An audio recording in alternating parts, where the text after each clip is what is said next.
Osteoarthritis হওয়ার পিছনে অনেকগুলো কারণ আছে। কারণগুলোর মধ্যে প্রথমেই বলেছি যে এটা বয়সজনিত রোগ, অর্থাৎ নর্মালি 60 বছরের বেশিদের এই রোগটা হয়ে থাকে। তো মহিলাদের বেশি হয় এবং 45-এর পর থেকেই মহিলাদের এটা হতে পারে।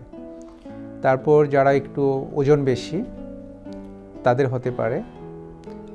তারপর কোনো আঘাতের ইনজুরি মানে হিস্ট্রি থাকলে ওখান থেকে অস্টিওআর্থ্রাইটিস হতে পারে। তারপর কিছু মানে জিনগত অর্থাৎ ফ্যামিলিয়াল একটা সম্পর্ক থাকতে পারে, যে অনেক কিছু অস্টিওআর্থ্রাইটিস আছে, যেমন হাতের জয়েন্টে যে নোডাল ওই অস্টিওআর্থ্রাইটিসগুলো ফ্যামিলিয়াল প্রিডিসপোজিশনটা খুব বেশি থাকে। তো এই কারণগুলা ছাড়াও আরও কিছু কারণ আছে, যেমন কিছু রোগের জন্য হতে পারে, যে রিউমেটোলজিক্যাল কিছু রোগ আছে, যেমন রিউমেটয়েড আর্থ্রাইটিস, তারপর স্পন্ডালো আর্থ্রোপ্যাথি, ওইগুলোর জন্য কিন্তু অস্টিওআর্থ্রাইটিস হতে পারে। এখন চিকিৎসা কী? চিকিৎসার জন্য আমাদের প্রথম ডায়াগনোসিসটা খুব ইম্পর্ট্যান্ট। কিভাবে আমরা ডায়াগনোসিসে যাব?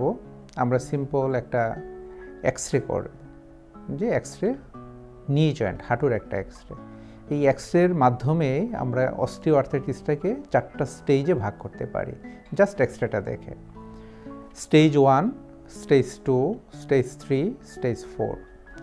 তো স্টেজ 4 হলো একদম অ্যাডভান্সড, অর্থাৎ কার্টিলেজটা ড্যামেজ হয়ে উপরের যে ফিমার এবং নিচের যে টিবিয়া একদম লেগে যায়, একদম অ্যাডভান্স স্টেজ।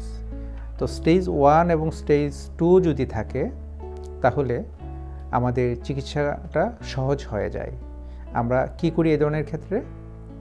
প্রথম লাইফস্টাইল মডিফিকেশন দিই। লাইফস্টাইল মডিফিকেশনের মধ্যে যদি তার অবেসিটি থাকে, অর্থাৎ ওজন বেশি থাকে, ওজন কমাতে বলবো। তারপর তার যে ডেইলি ওয়ার্ক, অফিস ওয়ার্ক অথবা সে যেই প্রফেশনে থাকে সেই প্রফেশনে হাঁটুর কোনো বায়োমেকানিক্স অথবা হাঁটুর উপর কোনো রিপিটেটিভ ইনজুরি হচ্ছে কিনা ওইটাকে আমরা অ্যাভয়েড করতে বলবো। তারপর কিছু তার ডায়েটরি মডিফিকেশন দেব। ডায়েটরি মডিফিকেশন কি? যে তাকে আমরা ক্যালসিয়াম এবং ভিটামিন ডি সমৃদ্ধ খাবার খেতে বলবো, সুষম খাবার খেতে বলবো, ব্যালেন্স ডায়েট, পর্যাপ্ত পানি খেতে বলবো, পর্যাপ্ত ঘুমাতে বলবো। তারপর আমরা কিছু তাকে এক্সারসাইজ দিতে পারি, যে কোয়াড্রিসেপস মাসল আছে হাঁটুর উপরে 4টা মাসল, যেটাকে হাঁটুর জয়েন্টকে স্টেবিলিটি দেয়, সেই মাসলটাকে আমরা স্ট্রেংথেনিং করার এক্সারসাইজ করতে বলবো। তারপর আমরা কিছু ফিজিক্যাল মডালিটিস ইউজ করি, যেমন শর্ট ওয়েভ ডায়াথার্মি ওখানে দিতে পারি, আল্ট্রাসাউন্ড থেরাপি দিতে পারি, ইন্টারফারেন্সিয়াল থেরাপি দিতে পারি, যেগুলোর মাধ্যমে আমরা হাঁটুর ব্যথাকে কমাতে পারি। তারপর আমরা কিছু মেডিকেশন এখানে দিতে পারি। আর্লি স্টেজে আমরা সিম্পল প্যারাসিটামল দিয়ে চিকিৎসা শুরু করতে পারি, অথবা কিছু pain killer, non steroidal anti inflammatory drugs আছে, অথবা কিছু অপয়েডস জাতীয় ঔষধ। তার সাথে আমরা যে কার্টিলেজকে রিজেনারেশন করার জন্য কিছু পুষ্টি মানে নিউট্রিশনটা বাড়ানোর যন্ত্র, যেমন কন্ড্রোইটিন সালফেট এখানে দিতে পারি। তারপর আমরা কিছু ইন্টারভেনশন করতে পারি, যেমন অনেক সময় ইন্ট্রাআর্টিকুলার স্টেরয়েড ইনজেকশন দিয়েও ব্যথা কমাতে পারি, এবং অনেক সময় জয়েন্টে যে পানি জাতীয় উপাদান অর্থাৎ জেলি লাইক যে সাবস্টেন্স অর্থাৎ ভিসকোসিটি, ওইটা বাড়ানোর জন্য হায়ালুরোনিক অ্যাসিড নামে একটা জিনিস, ওটা ইনজেক্ট করে জয়েন্টে আমরা দিতে পারি, যেটা কুশন হিসেবে কাজ করে। তারপর আমরা যে রিসেন্ট অ্যাডভান্সমেন্ট আসছে পিআরপি থেরাপি, পিআরপি থেরাপিও স্টেজ 1 এবং স্টেজ 2-র ক্ষেত্রে খুব ভালো কাজ করে।